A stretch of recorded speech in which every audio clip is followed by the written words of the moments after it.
Hey guys, this is Sandy, and I'm a licensed realtor and also a licensed loan originator here in the Central Florida area, but I do cover all the states as well. Today I want to do a video for you on how is fair market value calculated.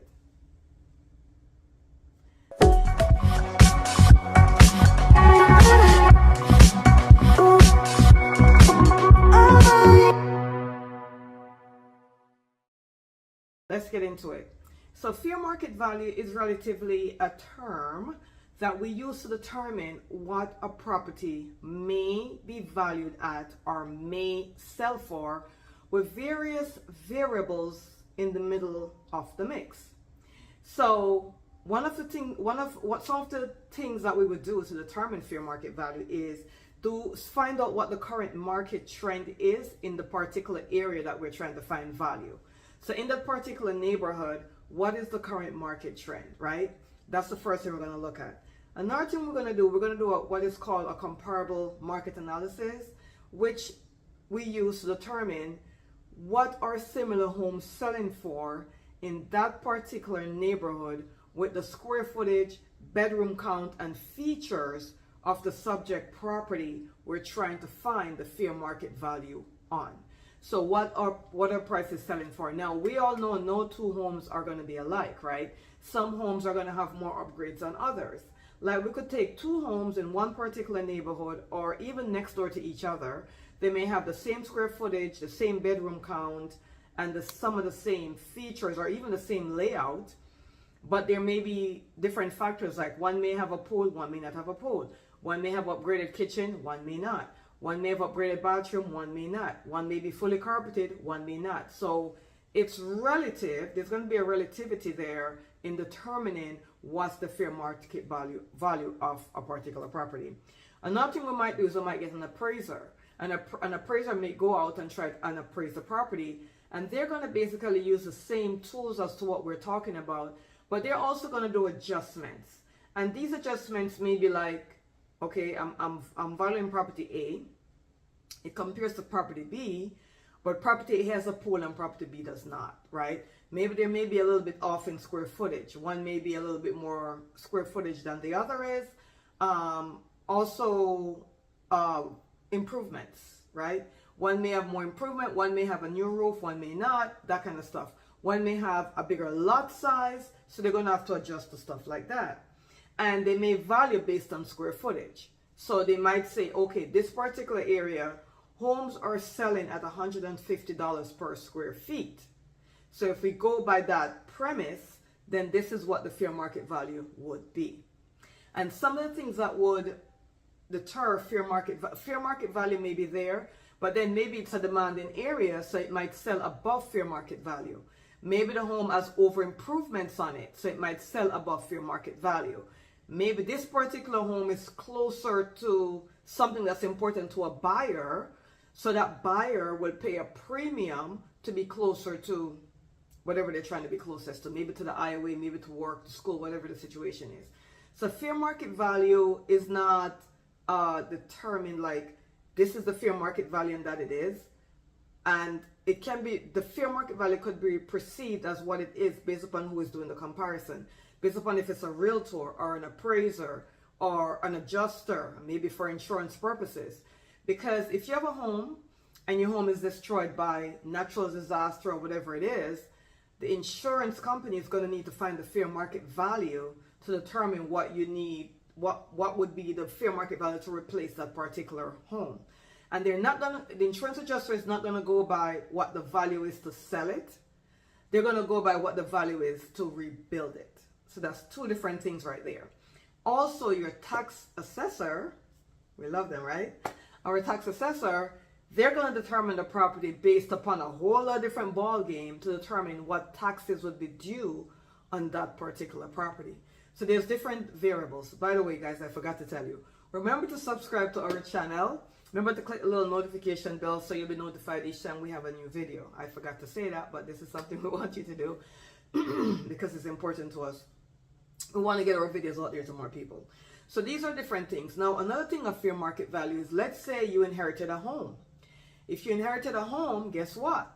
you're going to be due inheritance taxes or gift tax or whatever it is. If you inherited a home or somebody gift you a home, then they're going to need to determine the fair market value, because you're going to have to pay gift tax if you are gifted a home, or inheritance tax if you inherited the home, right?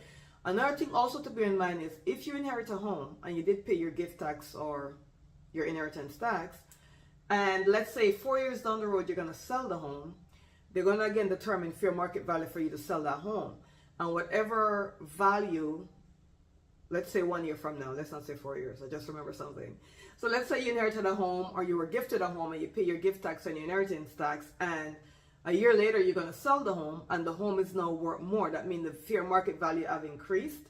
Remember that you're going to have to pay capital gains tax.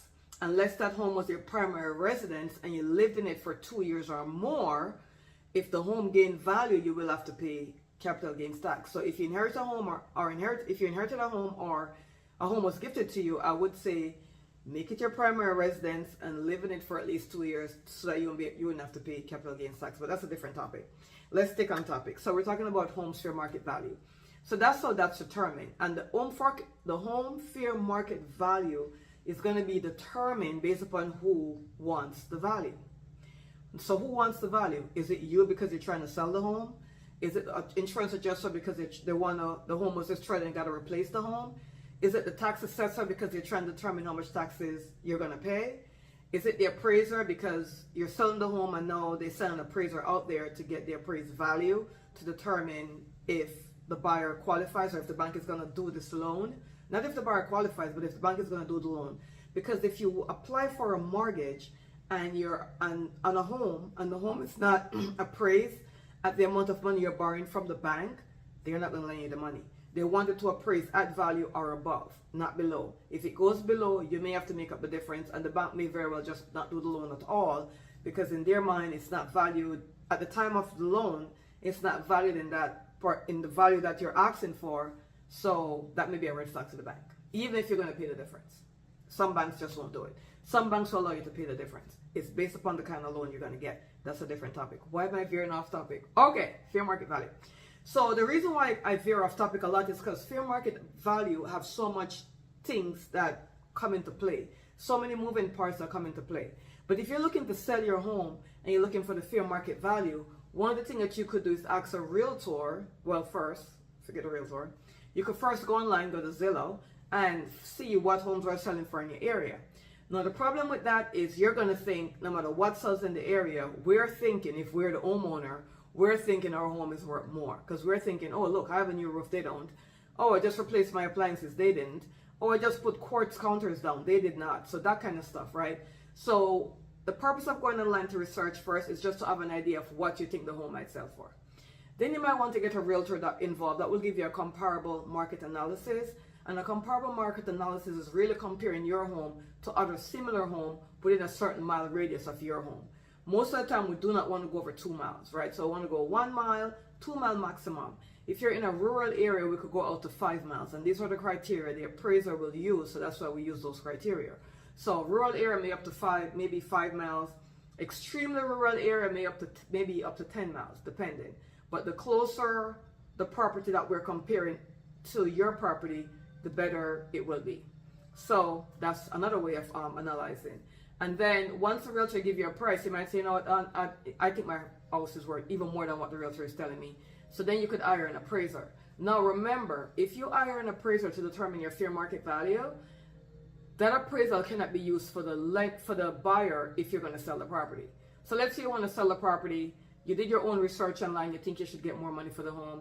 You ask a few realtors, they give you prices that you're not agreeing with, you still think you could get more money for it. So you decide to hire an appraiser.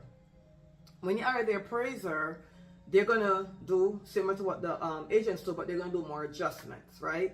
So they're going to give you a price. And then let's say you decide to put that value on the home and decide to sell the home for that particular price that the appraiser gave you. Let's say Mr. Buyer or Mr. or Mrs. Buyer came in, or Mr. whatever. The buyers came in, we have an offer on the home for the price you want and you're extremely happy. The buyer's mortgage bank or the buyer's lender is going to send out an appraiser, their own appraiser. You cannot give your appraisal to that appraiser because he's a different independent appraiser. He's going to do his own appraising. If when he goes out there and appraise a property, it appraises for less than what your appraiser appraises it for, their lender is going to go by that appraised value, right? The lender's value, the lender appraiser's value is what they're going to go by. Now, if their lender agrees that they could bring the difference to the closing table, that's fine. The buyer is probably going to ask you to come down on your price to meet the appraised value. You may or may not do it, completely up to you. Or you might say, you know what, just kill this deal, I'll wait for another buyer. The problem with that is if it was a FHA or a VA loan, right, that means the buyer was using a FHA or a VA loan, the appraiser, that appraisal is going to stay with the property for a while. That's the thing. So if another buyer came along and they're doing an FHA loan, the other buyer's appraiser is going to see that the property was appraised a few months ago or a few weeks ago for whatever the value is, and they're not going to go above that, right? If it's a conventional loan, then there's no issue with the property, and then you'll be able to get another buyer that may have another appraiser that may come with a different figure that might be more pleasing to you. So there's a lot of moving parts in determining fair market value, but fair market value, in conclusion, is determined by either a comparable market analysis, an appraiser, or a tax assessor.